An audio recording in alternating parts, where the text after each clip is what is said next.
नमस्कार जी, बहुत बहुत आदर अभिनंदन स्वागत है आप सभी का अपने इस YouTube चैनल पर। सर्वप्रथम आप सभी को चैत्र नवरात्रि की बहुत बहुत बधाइयाँ। जैसे कि आप सभी जानते हैं, कल से चैत्र नवरात्रि की शुरुआत हो रही है। वैसे तो हिंदू धर्म में सभी व्रत त्योहारों का विशेष महत्व है। ऐसा माना जाता है कि सभी पर्व एक दूसरे से अलग होते हैं और उनका विशेष महत्व होता है। इन्हीं में से एक है नवरात्रि का त्यौहार। यह मुख्य रूप से माता दुर्गा की आराधना का पर्व है। वैसे तो साल में 4 नवरात्रि तिथियां होती हैं, जिनमें से चैत्र और शारदीय नवरात्रि को प्रमुख माना जाता है। इसके अलावा 2 गुप्त नवरात्रि तिथियां भी होती हैं। यदि हम चैत्र नवरात्रि की बात करें तो इसका अलग ही महत्व होता है।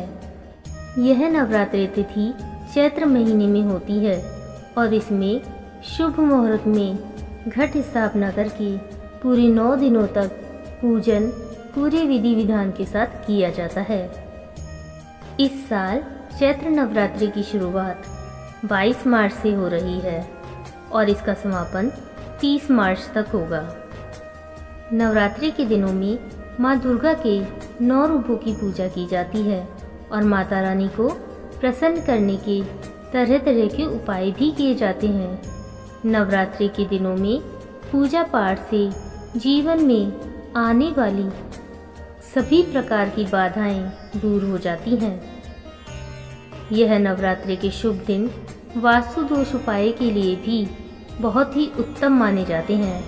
मान्यता है कि नवरात्रि में सच्चे मन से माँ की आराधना करने से घर से नकारात्मक शक्तियाँ दूर हो जाती हैं और घर में सुख और समृद्धि का वास होता है। नवरात्रि के 9 दिनों में माता की सच्चे मन से पूजा अर्चना कर आप अपने घर से वास्तु दोषों को खत्म कर सकते हैं। घर परिवार की खुशहाली के लिए नवरात्रि के 9 दिनों तक पूरे विधि विधान से माँ का पूजन करें और अपने घर को सभी नकारात्मक शक्तियों से दूर करने के लिए, सभी बाधाओं से दूर करने के लिए बताए गए उपायों को नियमानुसार करें। ऐसा करने से आपके घर में सुख और समृद्धि का वास होता है और माँ की कृपा आप पर और आपके परिवार पर हमेशा बनी रहती है।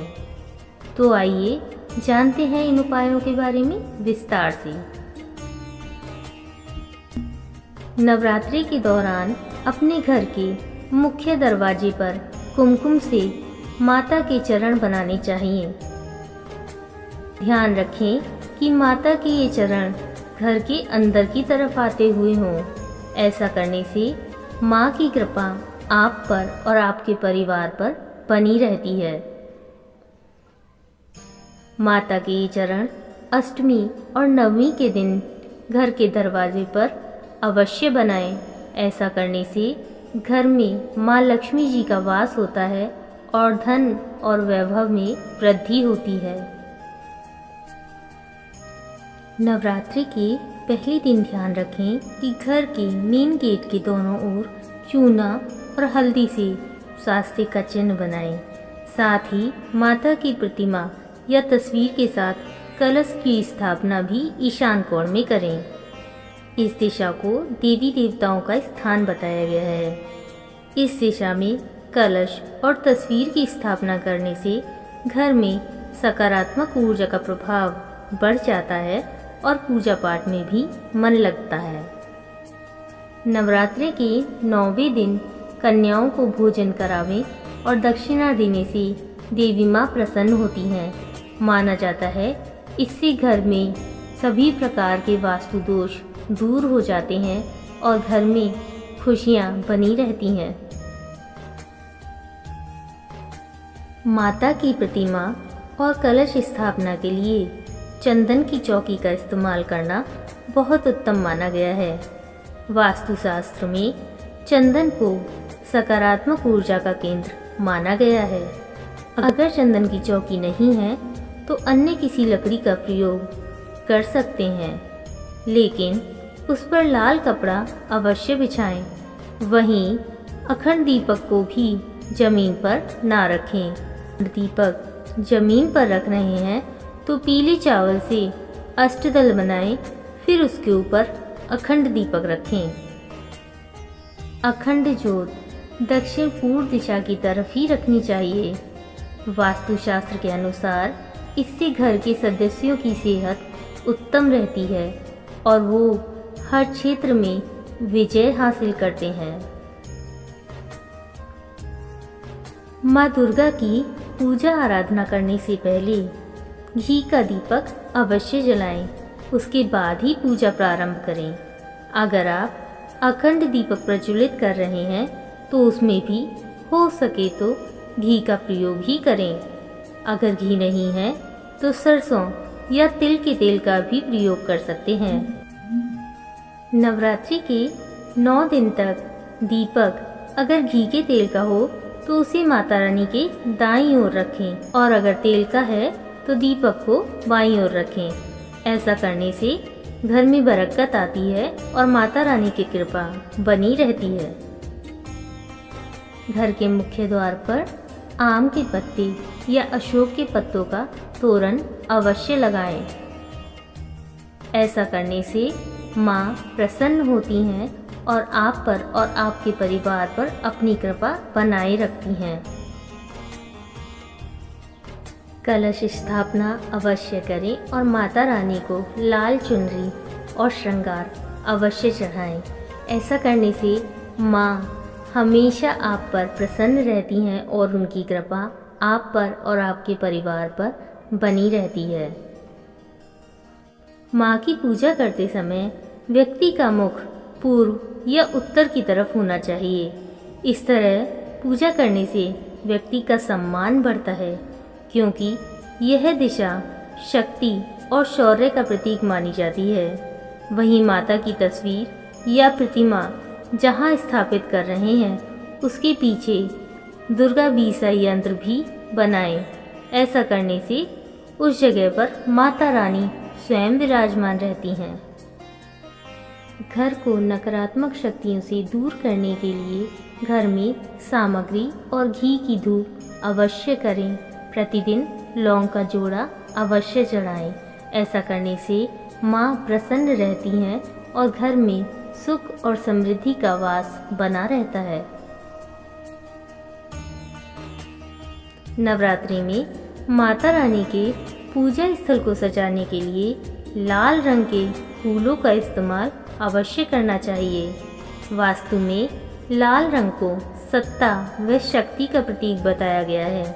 माता को लाल फूल के साथ लाल कपड़े, चंदन, चुनरी आदि का प्रयोग करना चाहिए। वहीं माता रानी की पूजा में ध्यान रखें कि काले रंग का प्रयोग ना करें। माता रानी की पूजा में काले रंग का इस्तेमाल नहीं किया जाता, क्योंकि यह अशुभ माना जाता है।